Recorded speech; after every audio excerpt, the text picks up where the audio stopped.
بشار الأسد وحان أتاقنا halkii uu nebi muuse u taagnaa fircoon. أحمد بدر الدين محمد أديب حسون تولد حلب حمزة بيك 25/4/1949. ninkani waxa uu ahaa mufti diinta islaamka looga dambeeyay waxaase loo haystaa inuu xasuuqyo geystay oo birta ka aslay kumanaan reer Suuriya ah. waxa uuna ku jira wajiyada ay ugu nacaybka badan yihiin Suuriyaanku maanta. waa kuma muftigii diinta islaamka u xil saarnaa Bashaar al-Asad kii dhacay ee Syria. sidee ayuu diinta ugu isticmaalay gaboodfallo ka dhana shacabka Suuriya, falxumooyin laga diiwaan galiyay iyo muxuu ka hor sheegay maxkamadda la horgeeyay. ku soo dhawow sheeko ka fajicin doonto oo ka mid ah kuwa loogu hadalhaynta badan yahay warbaahinta Carabta si gaar ahna Syria. waxaana hay wiilkiini wariyihiinii Axmed Awga, halkanina waa JTN ee soo dhawaada jaalayaal. inta aynaan u gelin sheekadan xiisaha badan kuna duuga yihiin cashirada iyo cibrooyinku jaalle gobonimada aan ka filayaa ha ka muuqato like dheh muuqan la wadaag saaxiibada sidoo kale ku soo biir dagaladeena YouTube iyo Facebook oo ka mid noqo kumanaanka nagu xidhan. ninka aynu ka hadlaynaa waxa uu ahaa mufti diinta islaamka u xil saaran Syria. ma uu ahayn askari hubaysan, ma ahayn generaal ciidan, xataa ma haynin mansab siyaasi ah haba yaraade. sidaas oo tahayna waxa uu galay gaboodfallo ka xanuun badan oo ka xun kuwa lagu geysan karayay hub iyo awood walba oo siyaasi ama military ah. haddaba soo isma weydiinaysid sidee? jawaabtu waa tane ka bogo. Axmed Badruddin Xasuun waxa uu ku dhashay magaalada Xalab ee Syria 1949kii. waxa uu cilmiga diinta ku bartay isla halkaas Xalab oo uu ku ababay.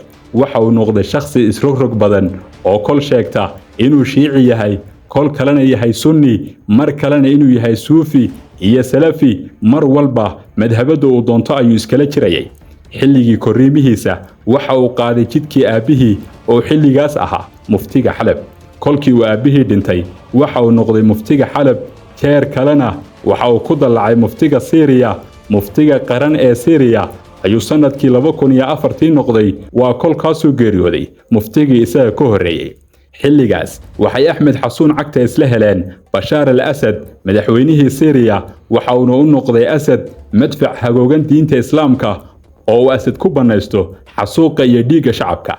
Axmed Xasuun waxa uu ku caan noqday inuu aayadaha Qur'aanka iyo axkaamta islaamka ku weeraro shacabka Syria si gaar ah xilliyadii ay ugu darneed xasuuqa gumaadka iyo barakicinta shacabka Syria oo ahayd sanadkii 2011 iyo xigaalkiisii. waxa uu ku jasteesay shacabkii ka barakacay Xalab ee cadaabka Bashaar sida dhibcaha roobka ugu da'ayay. xataa waxa uu gaadhay inuu dhalan rogo suurad Qur'aan ah si uu meel daliil Qur'aan ah oo shacabkaas dhaliilaya uga keeno. dhageyso suuradda watiin sida uu ka yeelay Sheekh Axmed Xasuun.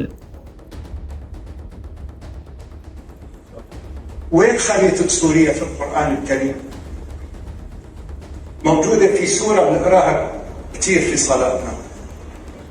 بسم الله الرحمن الرحيم. والتين والزيتون وطور سينين وهذا البلد الأمين لقد خلقنا الإنسان في أحسن تقويم. ما سألت ليش الله ذكر طور سينين وذكر مكة ثم ذكر الزيتون والتين؟ ما انتبهتوا عليها؟ الله عم بيحكي عن شجرتين، عم بيقسم. أقسم بالتين والزيتون وأقسم بطور سيناء وأقسم بمكة البلد الأمين لقد خلقنا الإنسان في هذه البلاد في أحسن تقويم فإذا تركها رددناه أسفل سافلين إلا الذين آمنوا وعملوا الصالحات في هذه الأرض فلهم أجر غير ممنون فما يكذبك بعد بالدين. أنا اللي حطيت لكم الخريطة أقول أليس الله بأحكم الحاكمين؟ muftigii qaran ee Axmed Xasuun waxa uu shaarkii diinta u adeegsaday hub uu ku difaaca Bashaar al-Asad. waxa uu ka sii daray kolkii uu ku milmay saraakiisha militariga ee uu hanjabaado toos ah iyo cagajugleen kula kacay shacabkii Xalab. waxa uu dhex booday siyaasaddii gudaha iyo dibaddaba ee Syria waxa uuna gaadhay heer uu la falgalo reer galbeedka oo uu Baariis ka jeediyo khudbado uu ku difaacaya sistamka Asad. Turkiga ayuu khudbado iyo aayado ku garaacayay Iiraan iyo Ruushka oo ay xulafo ahaayeen Asadna isla diinta iyo aayado Qur'aan ah ayuu ku ammaanay saaxiibtinimada kala dhaxaysay Bashaar al-Asad. waxa uu hoog iyo ba iyo naarta inay galaan ugu duceeyay shacabka iyo cid kasta oo ka aragti duwaneed Bashaar xagga cidii Bashaar taageerto uu fadwooday oo uu ku qoray buug ehlu jannaha nimcaysan. 2011 oo ahayd xilliga ay taangiyada Bashaar al-Asad garaacayeen shacabka Xalab waxa uu fadwoonayay Axmed Xasuun in dhiigga shacabka la leenayaa bannaan yahay oo mudan yahay dadkana wuxuu tusayay inay xaq tahay xasuuqa iyo barakicinta shacabka Xalab isagoo fadwadiisa madaxa u gelinaya aayado Qur'aan ah iyo xadiis. xilligaas waxay shacabka Syria ku magacaabeen muftiga taangiyada Mufti al-Baramil. laakiin waayihii muftigu hal mar ayuu isbedelay oo waxa hal mar dumay nidaamkii uu moodayay inuu waarayo ee uu diintiisa u dayacay.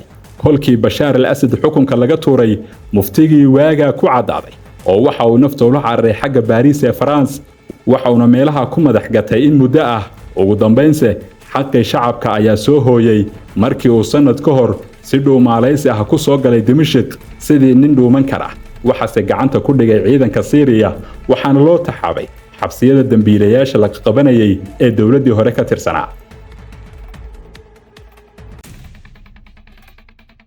Axmed Xasuun ama dhehba muftigii taangiyada Mufti al-Baramil waxa maxkamadda la hor keenay 24 bishan Juun 2026 waxaana maxkamadiintiisa ka dhashay hadal hayn xoogan waa kolkii Axmed Xasuun oo ay maxkamaddu weydiisay eedaha loo soo jeediyay waxa uu ka qabo ama uu kaga jawaabayo uu iska soo jaray in eed uu galaha joogtay nidaamkii Bashaar al-Asad uu badhibano u yahay laftiisu oo waxa uu sheegay in halkii uu Nabi Muuse ka taagnaa Fircoon oo isaguna ka joogay Bashaar al-Asad iyo nidaamkiisii.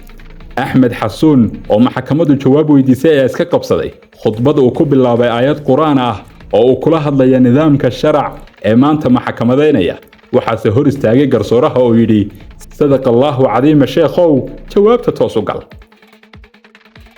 فما الدين ولا سماحة مفتي نظام البراميل. لا ما نظام براميل. أنا اسمي الدكتور أحمد حسون ما بسمح لك أبدا. أنا محطوط في السجن 3 مرات. ما راح اسمع ما راح انشر خلاص مش بتعرفني خلاص انت لك مني ما تفهم بس ما تفهم يا ويلك من الله يا ويلك من الله يا ويلك من الله يا ويلك من الله يا ويلك من الله يا شيخ يا ويلك الله ينتقم منا. الله ينتقم منك الله ينتقم منك الله ينتقم منك ugu dambayna Axmed Xasuun maxkamaddu waxay ballamisay bisha July in go'aan laga gaadho. haddii aad halkan soo gaadhay sheekada muftiga taangiyadana aad fahantay imise sheekh oo Soomaali ah ayaa kugu soo dhacay oo garanaysa oo Axmed Xasuun la mid ah faalada nagula wadaag mahadsanid.